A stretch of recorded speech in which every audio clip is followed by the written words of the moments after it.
Shalom Sobat Muda, ketemu lagi di program terbaru dari kolaborasi bidang Marturia dan juga bidang Koinonia, yaitu Sharing and Growing. Hari ini saya Dita akan menemani Sobat Muda semuanya untuk membahas tentang topik-topik yang mungkin Sobat Muda semua tuh sudah pertanyakan.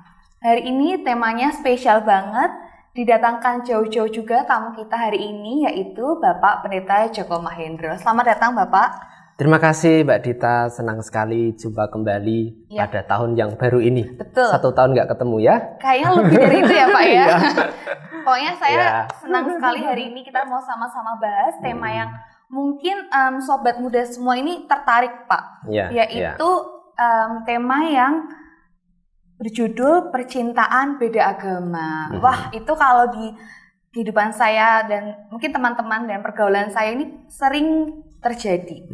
Nah, Bapak Joko, kalau Sobat Muda zaman sekarang Pak, kita sebutnya LDR Pak. Bukan long distance relationship lagi, tapi long distance religion. Yang jauh itu bukan jaraknya, tetapi yang jauh itu keyakinannya atau kita di sini yaitu kita bahas agamanya ya Pak. Nah, saya sendiri mau bertanya nih mungkin sama Bapak Joko. Menurut Bapak sendiri, kenapa sih kok percintaan atau hubungan atau pacaran atau bahkan pernikahan beda agama itu bisa terjadi di dalam komunitas kita, mungkin komunitas saya di masa yang sekarang ini? Ya, baik. Sobat Muda sekalian, sebelum kita membahas jauh terkait dengan tema saat ini, saya rasa perlu ditekankan bahwa yang akan dibicarakan saat ini itu bukan dalam rangka menghakimi ya, dalam rangka merendahkan atau mungkin malah benci kepada yang lain. Betul, Pak. Siapakah yang lain itu? Bisa agama lain, bisa gereja yang lain, karena memang yang akan dibicarakan di sini lebih dari maksudnya didasarkan pada pengajaran iman Kristen yang ini dari perspektif Sinode GKJTU, Gereja Kristen Jawa Tengah Utara. Oleh karena itu sangat dimungkinkan nanti ada terjadi perbedaan pandangan antar gereja atau bahkan tadi karena ini terkait dengan agama lain tentu saja terkait dengan agama lain. Yang saya ungkapkan di sini nanti ini tetap dalam rangka kita bersama-sama tetap saling mengasihi. Kita tidak membenci, tidak ada tendensi apa-apa menghakimi atau merendahkan yang lain. Betul, Pak. Itu yang pertama dulu. Lalu terkait dengan yang tadi sudah diungkapkan, mengapa bisa terjadi pacaran atau pernikahan, terus tadi memakai kata percintaan. Ya, ini percintaan itu terminologi yang sensitif ya. Iya, betul sekali. Kadang kalau menyebut percintaan itu, wah ini berarti making love ini. Oh ini berarti hubungan seksual kan, hanya sebatas itu. Tapi di sini yang kita bahas kan percintaan ini terkait dengan hubungan antar ini ya, pemuda dengan pemudi. Nah, ini jadi pacaran atau bahkan pernikahan. Mengapa hal ini bisa terjadi? Ya karena memang kita harus jujur mengakui bahwa kita ini hidup di Indonesia. Kita ini hidup di Jawa. Kita ini hidup di Salatiga. Saya sendiri hidup di Cuntel. Artinya ini memang konteks kita. Jadi kita tidak hidup di Jerman atau di di Amerika atau di Belanda yang tidak atau sangat kecil kemungkinannya menikah atau berpacaran dengan orang yang berbeda keyakinan atau berbeda agama. Nah, karena memang konteks kita itu adalah konteks yang plural, konteks yang beragam, masyarakatnya terdiri dari bermacam-macam agama, bukan hanya dalam skop desa ya, tapi dalam skop dusun pun di situ sudah beragam. Misalnya di tempat saya di dusun Cuntel itu ya ada Islam, ada Kristen. Di dusun yang lain bahkan ada Buddha. Di dusun yang lain juga campur ada Hindu. Jadi memang konteks inilah saya rasa yang memungkinkan terjadinya ini hubungan atau pacaran atau pernikahan beda agama. Nah ini saya rasa konteks kita yang pertama. Terus konteks yang kedua tadi sebenarnya sudah disinggung, wah ini kan zaman now, zaman milenial. Nah ini justru Jadi menembus era di mana generasi muda saat ini bisa menembus batas, bukan hanya batas-batas geografi, batas-batas wilayah, batasan waktu pun sekarang bisa ditembus. Jadi sangat dimungkinkan orang dari Salatiga di sini jam 12 malam bisa berkomunikasi dengan misalnya orang India yang berkeyakinan Hindu misalnya, di sana jam berapa, mungkin jam jam pagi atau siang. Nah, ini juga sangat dimungkinkan. Nah, ini saya rasa memang sudah tidak bisa dielakkan lagi konteks di mana keberagaman dan juga perkembangan teknologi saat ini masing-masing kelompok atau golongan tidak mungkin tidak pasti berjumpa. Nah, tidak bisa membatasi diri.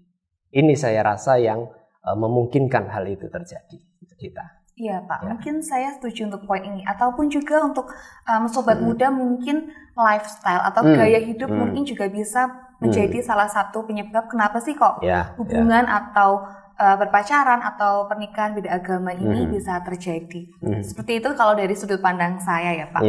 Nah, kalau menurut Bapak Pendeta Joko sendiri, jikalau hal ini bisa terjadi, apakah hal ini atau berhubungan berbeda agama ini itu salah, atau apakah hal tersebut itu menjadi dosa?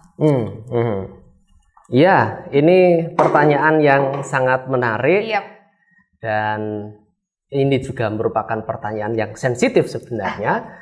Karena sudah menyangkut masalah dosa, ini masalah keyakinan, jadi saya perlu menguraikannya pun sedikit demi sedikit, dan saya juga perlu menguraikan berhati-hati.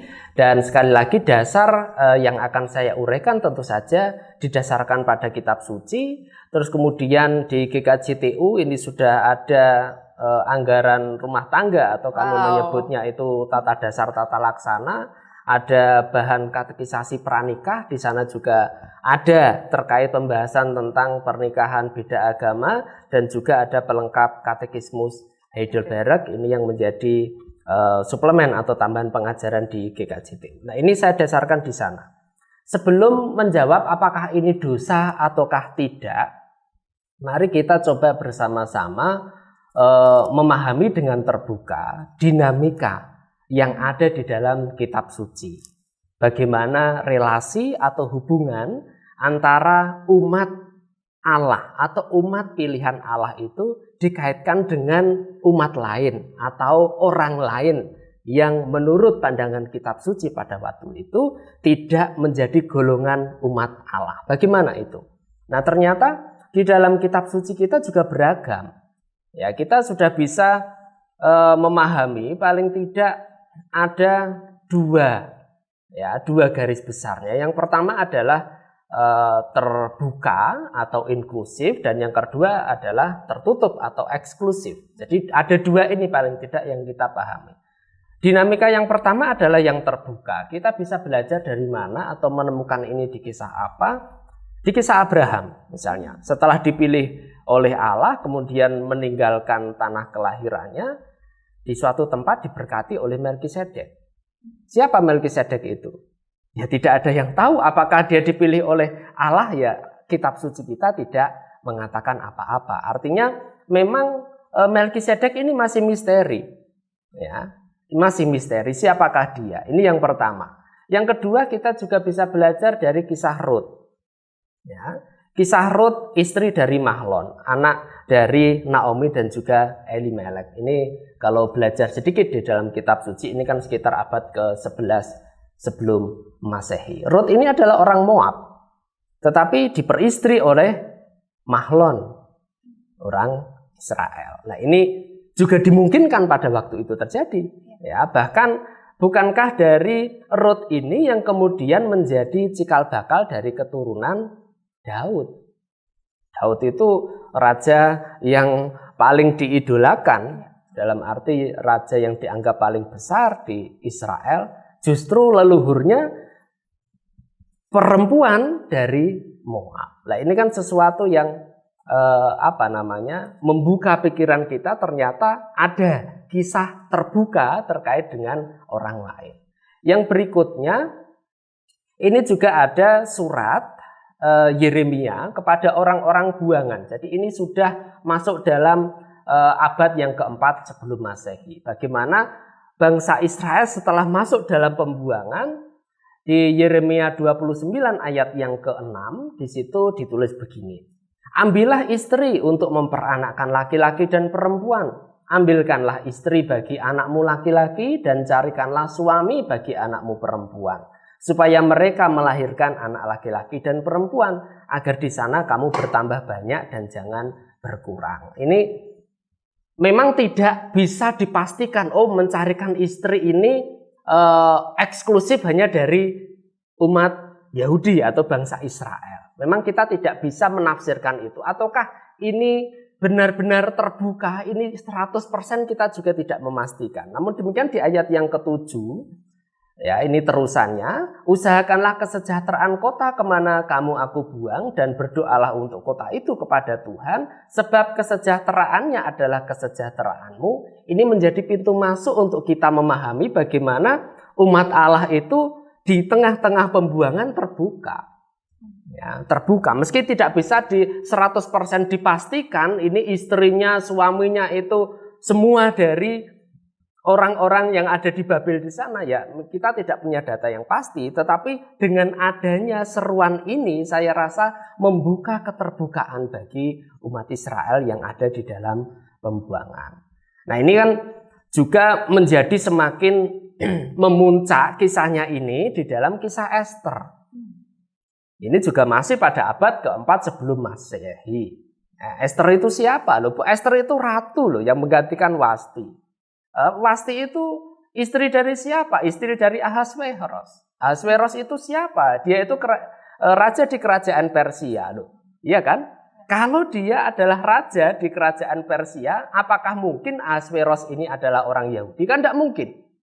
Tetapi Ester menjadi istri, bahkan menjadi ratu dari Ahasveros ini. Ini maksud saya. Coba kita memahami dinamika yang ada di dalam kitab suci kita. Ini dari perjanjian lama. Kemudian di dalam perjanjian baru kita juga memahami bagaimana Tuhan Yesus pun sebenarnya terbuka kepada umat lain di luar dari para murid pada waktu itu. Dikisahkan dalam kitab Markus pasal yang ke-9 ayat 38 sampai 39 kan demikian.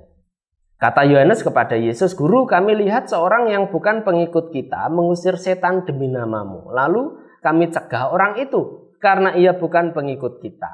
Tetapi kata Yesus, "Jangan kamu cegah dia, sebab tidak seorang pun yang telah mengadakan mujizat demi namaku dapat seketika itu juga mengumpat aku." Ayat yang ke-40. Barang siapa tidak melawan kita, ia ada di pihak kita. Ini kan cerminan bagaimana terbukanya, ya, baik di zaman perjanjian lama maupun perjanjian baru, hubungan antara umat pilihan Allah atau para pengikut Kristus pada waktu itu dengan umat lain atau dengan yang lain.